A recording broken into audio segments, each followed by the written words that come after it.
Ceci est un livre audio autogénéré par Google. Livre 1, Les origines, religion et éducation.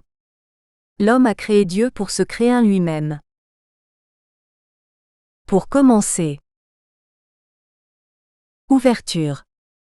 Le président, Dieu et l'école. Le chef de l'État, voyant la baisse des sondages, constatant qu'il a dilapidé les moyens de faire le bonheur de ses concitoyens sur terre, parle de Dieu. La gauche s'émeut et dénonce une transgression du pacte républicain. Si l'on se réfère à la confrontation entre Nicolas Sarkozy et Michel Onfray pendant la campagne électorale, rien ne peut plaire davantage au président que de transgresser, lui qui voit là une condition de l'innovation et de la résolution des problèmes. Cependant, je souhaite donner ici un point de vue un peu décalé, celui d'un éducateur. Toute civilisation trouve ses racines dans la religion, nous rappelle le président. On ne peut qu'acquiescer à cette évidence anthropologique et historique. Ajoutons que les acquis culturels des générations passées se sont transmis aux suivantes par l'éducation. Partout, l'éducation a d'abord été ou est encore aux mains des institutions religieuses. Par ailleurs, je ne peux également que me féliciter de voir le président à présent convaincu que la situation du monde d'aujourd'hui requiert des changements politiques d'envergure, des changements de civilisation. Accord sur les prémices, accord sur les enjeux. Comment alors se fait-il que j'arrive à des conclusions si radicalement éloignées des siennes ? Religion et éducation ont eu en France des liens très forts, et gardent ces liens dans de très nombreux pays. Cependant, c'est en prenant ses distances avec l'Église que la France est devenue une grande nation. Voltaire a laissé plus de traces dans notre culture et notre identité nationale, que les jésuites qu'il pourfendait. Après l'internat des petits pères jésuites, c'est le lycée d'élite napoléonien puis l'école obligatoire de Jules Ferry, devenue rapidement laïque, qui ont constitué et transmis une culture commune et un sentiment d'appartenance à une communauté de destin. Notre acquis culturel commun, c'est bien entendu la reconnaissance et la transmission d'une culture universelle des lettres, des arts et des sciences, mais c'est plus localement et plus spécifiquement la constitution d'une aventure particulière, celle de la République. Cette culture spécifiquement française a été transmise par une école qui a pris des distances de plus en plus grandes avec ses racines religieuses. On aimerait avoir un président de la République qui nous rappelle cette histoire avec autant d'énergie qu'il en met à discourir sur nos racines. On aimerait le voir soutenir notre école, ce pilier de la République, avec autant de ferveur qu'il en a mis en scène lors de sa visite au Vatican. Tous les éducateurs savent bien que les racines d'une bonne éducation pour un enfant, ce sont tout d'abord un père et une mère aimants et fiables. Mais pour autant, l'objectif de l'éducateur n'est pas que l'enfant vive toute sa vie avec eux. Sauf à considérer qu'il n'atteindra jamais la majorité. Le président prend prétexte de nos incontestables racines religieuses pour justifier le fait de vivre aujourd'hui et demain, avec la religion. À mes oreilles d'éducateur, ce ne peut être que le discours d'un homme qui ne croit pas que le peuple puisse atteindre sa majorité, d'un homme qui considère les peuples comme d'éternels enfants devant demeurer assujettis à l'autorité de leurs ascendants. Il révèle ainsi sa propre croyance.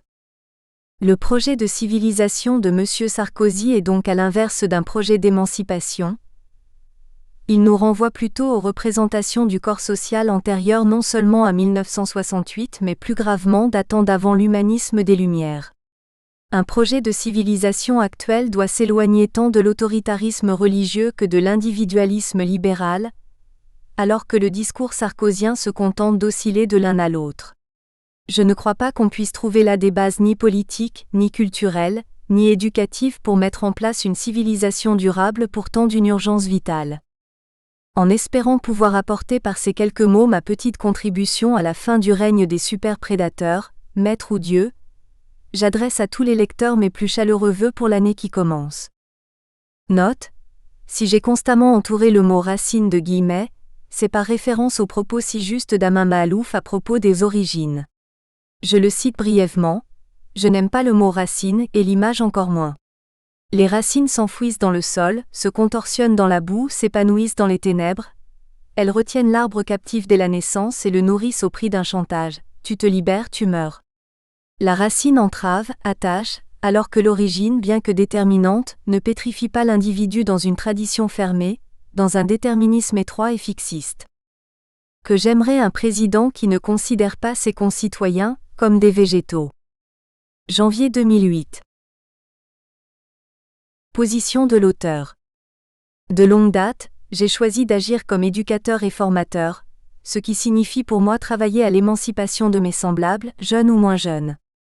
J'ai beaucoup plus consacré mon existence à agir sur le terrain qu'à écrire. Cependant, je m'y suis attelé une fois, lorsque j'ai estimé que cela aurait une utilité pour mon action professionnelle et celle de mes collègues. Ce qui m'amène à reprendre la plume aujourd'hui, ce sont tout d'abord ces nouvelles manifestations de la crise de l'écologie de l'esprit. Ces tensions actuelles entre religion et éducation, bien perceptibles sur le terrain et vécues parfois durement par les enseignants.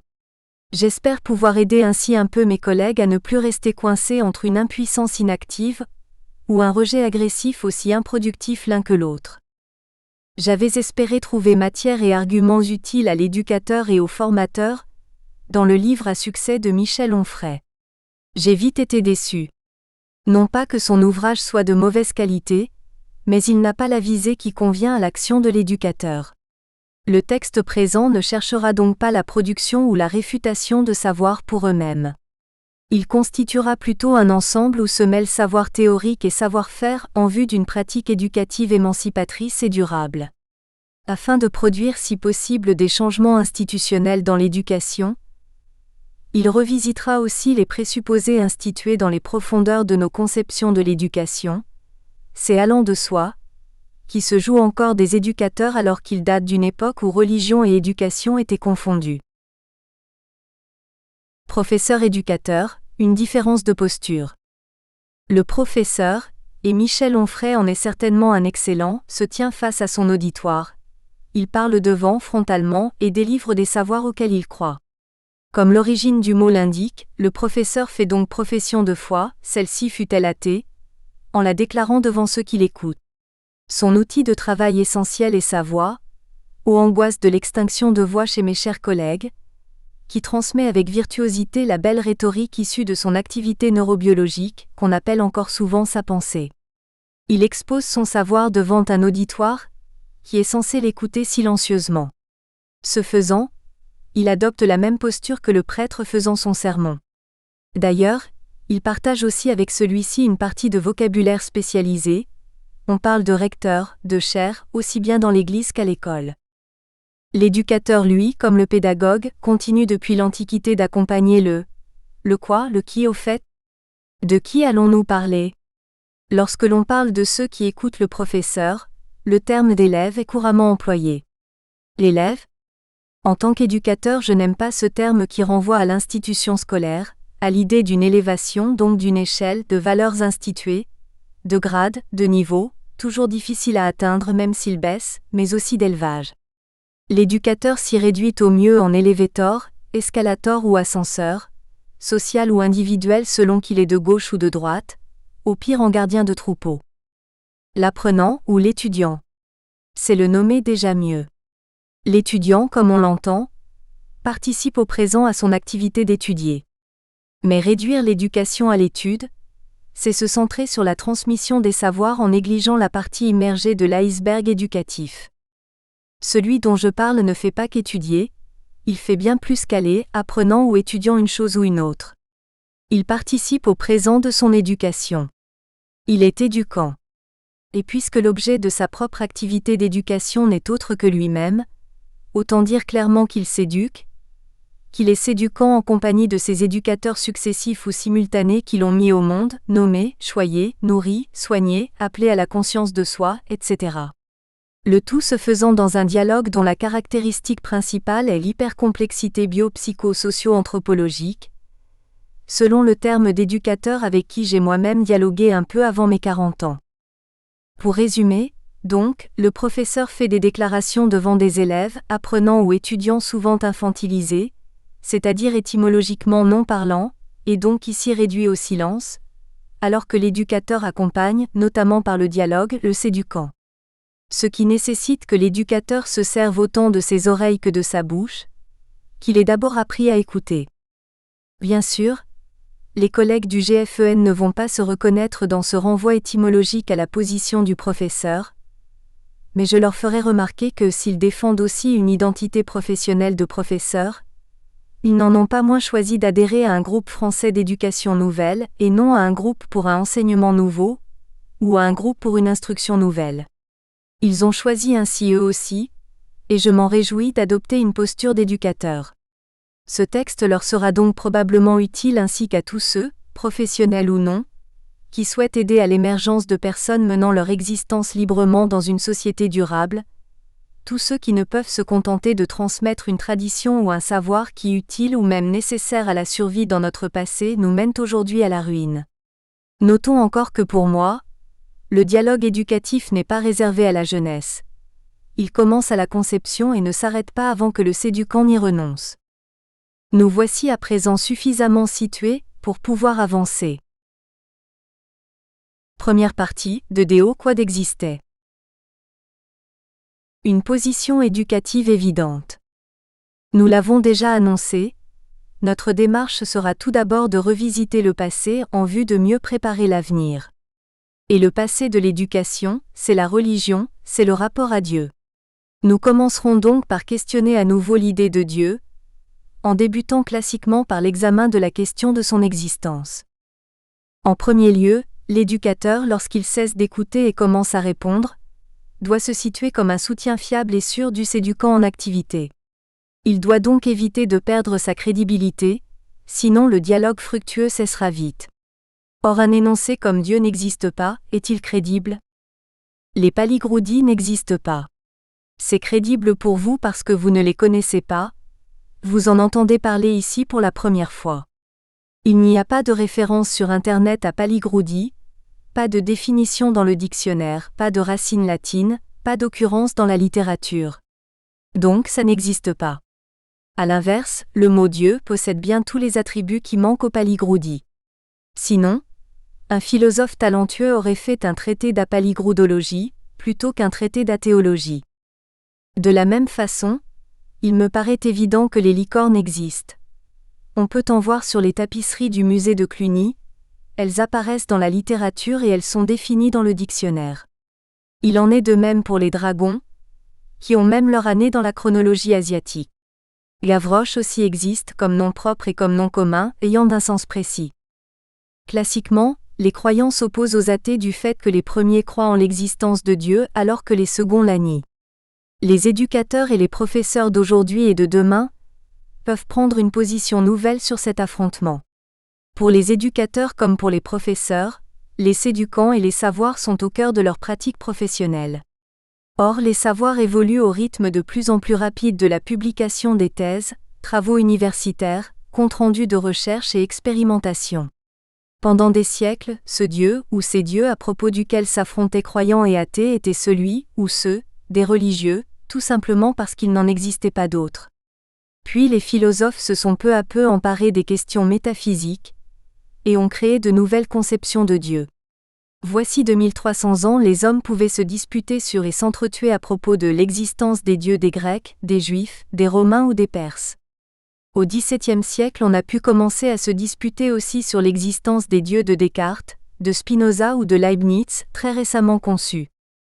Dieu a ainsi échappé au seul discours des religieux, et il est devenu un objet de discours et de recherche pour les philosophes.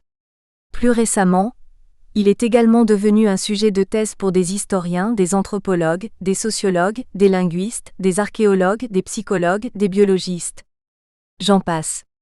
Aujourd'hui, tout professeur ou éducateur peut reconnaître qu'il existe des objets de recherche nommés dieux, dans la plupart des sciences.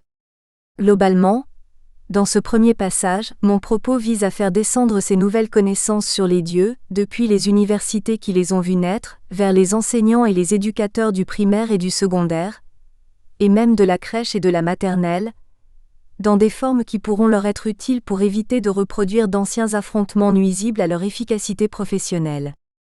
Toute autre approche de l'existence de Dieu risque de nous renvoyer philosophiquement à une ontologie obsolète. Une plus récente phénoménologie suffira bien à fonder l'action éducative. L'éducateur recherchant les conditions d'une pratique efficace devra donc se tenir éloigné de méditations métaphysiques, cartésiennes ou non, et donc d'affirmations aussi simplistes que Dieu n'existe pas, ou symétriquement de Dieu qu'il existe. Nous assumerons ici l'aphorisme de Georges Bernard Shaw, selon lequel « toutes les grandes vérités commencent par être des blasphèmes ». Anna Janská, The Bolshevik Empress. Mais nous n'oublierons pas non plus le précepte de la pensée complexe selon lequel le contraire d'une grande vérité est une autre grande vérité. L'éducateur évitera donc, dans ce domaine comme dans d'autres, de chercher à imposer aux séducants des grandes vérités sur la nature des choses, des énoncés sur l'être. Voici quelques exemples d'énoncés ou de questions à éviter. Dieu est, Dieu n'est pas, Dieu est-il ? Qui est Dieu, quel est-il ? Quelles sont ses caractéristiques, ses facultés ? Une bonne partie des dialogues de l'éducateur avec les séducants portera sur des questionnements, plutôt que sur des énoncés porteurs d'affrontements interminables. Je propose celui-ci. Quel est le mode d'existence de Dieu ? Ou plutôt, comment Dieu existe-t-il ? Comment agit-il ? Que fait-il ? Il s'agit là d'une formulation simplifiée, certes, mais cohérente avec celle de la plupart des chercheurs contemporains. Première approche. Dieu, créateur ou créature ? Dieu existe-t-il comme un objet naturel, arbre, microbe, planète, homme, etc. Ce genre de questionnement peut se mener avec des séducants ayant l'âge métaphysique. L'âge dédit, pourquoi ? Vers 5 à 6 ans en petits groupes de 4 à 5 au maximum. L'idée m'en a été donnée par la directrice de l'école maternelle de Sèvres dans les années 80, qui animait des ateliers philo avec les élèves de grande section, sur leur demande. Cela a toujours été un grand bonheur pour moi de voir ces toutes nouvelles consciences s'essayer à leur premier raisonnement spéculatif, leur premier débat d'idées. Il suffit que chacun eux ait manifesté un réel intérêt pour la question débattue, et que l'on ait instauré quelques règles élémentaires de prise de parole. Un éducateur aidant veillera à leur maintien, aidera à recentrer le débat et à reformuler en résumé les acquis du groupe. Il n'interviendra jamais sur le fond, sauf exceptionnellement pour aider à la sortie d'une impasse du groupe par une reformulation de la situation ou une question ouverte. Sans vouloir préjuger de la richesse et de l'originalité des arguments que vous découvrirez si vous animez de tels débats, je peux vous faire part de ce à quoi j'ai généralement assisté. La conclusion est un accord sur une réponse négative. Pour les croyants, l'existence du Créateur sur le même mode que ses créatures n'est pas acceptable. Leur système ne tient qu'en supposant une préexistence et une prééminence de Dieu sur les objets naturels qu'il a créés, et une non-appartenance de Dieu au monde qu'il a fait. À leur avis, les objets naturels sont tous périssables alors que Dieu ne l'est pas. Pour les non-croyants, si un Dieu existait comme un objet naturel, il serait aussi observable qu'eux, et on l'aurait donc déjà détecté et étudié au microscope, au télescope ou au stéthoscope. On s'accordera donc en reconnaissant qu'il n'appartient pas à l'univers observable. Pour de nombreux athées, malheureusement, la réflexion s'arrête là, à ce niveau qu'un groupe d'enfants de 5 à 7 ans aura atteint sans beaucoup de difficultés. Ils prétendent que puisque Dieu n'existe pas dans notre monde physique, il n'existe donc pas du tout. Que font-ils des millions d'œuvres littéraires, architecturales, philosophiques, historiques, musicales et autres dont il est l'objet ? Que font-ils des gens existants ou ayant existé, leurs semblables, qui lui ont consacré leur existence ? Ils les méprisent souvent, au mieux ils les considèrent avec pitié, et en tout cas ils montrent à chaque ligne, à chaque mot leur foi en leur propre supériorité, leur certitude de l'évidence de leur domination sur ceux qu'ils voient comme des crétins croyants. Finalement, leur thèse principale tient dans ce nouveau credo. La raison c'est mieux que la foi, avec cet argument central, ça tue moins. Encore heureux. On est en face d'environ 10 000 à 12 000 ans d'histoire d'une humanité théiste, et seulement 200 à 300 ans depuis les Lumières. Je m'inquiéterais si les rationalistes avaient tué autant. Mais ils ont fait des débuts prometteurs. Bhopal, Seveso, Tchernobyl, le trou dans la couche d'ozone, le réchauffement climatique, l'épuisement rapide des ressources de la planète. Tout cela n'est bien sûr pas à mettre au compte des athées, mais me paraît devoir être imputé à ceux qui croient en la supériorité de la raison, sous sa forme d'une rationalité technoscientifique au moins agnostique. Mais ne nous évadons pas dans ces comptabilités morbides. Lorsqu'il m'est arrivé de reprocher à des athées leur attitude envers les croyants, leur mépris ou leur condescendance, j'ai trop souvent reçu en retour la plainte des athées envers l'attitude des croyants à leur égard. À l'école maternelle aussi, on se rejette la faute, c'est lui qui a commencé monsieur. La posture de l'éducateur ne lui permet pas d'en rester lui aussi au talion ou au bouc émissaire.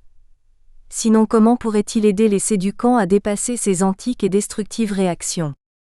L'éducateur ne peut négliger que le jeune séducant vit dans un milieu social, culturel, et qu'il dépend affectivement et matériellement de ses éducateurs familiaux. Je ne vais pas reprendre ici les débats, études et recherches autour des rapports entre l'institution scolaire et les parents d'élèves. Je me contenterai d'exprimer la conviction suivante. Trop souvent et surtout dans les milieux populaires, en banlieue, l'institution traite les parents comme s'ils étaient eux aussi élèves, en les infériorisant, en refusant de les entendre, en tentant de leur donner des leçons et des conseils. Cela affaiblit la confiance et la coopération entre l'éducation scolaire et l'éducation familiale, renforce les difficultés des séducants, et finalement coûte très cher aussi bien humainement que financièrement. Rappelons qu'un redoublement dans l'enseignement secondaire. Nous espérons que vous avez apprécié cet aperçu. Pour continuer à écouter ce livre audio sur Google Play Livres, utilisez le lien dans la description de la vidéo.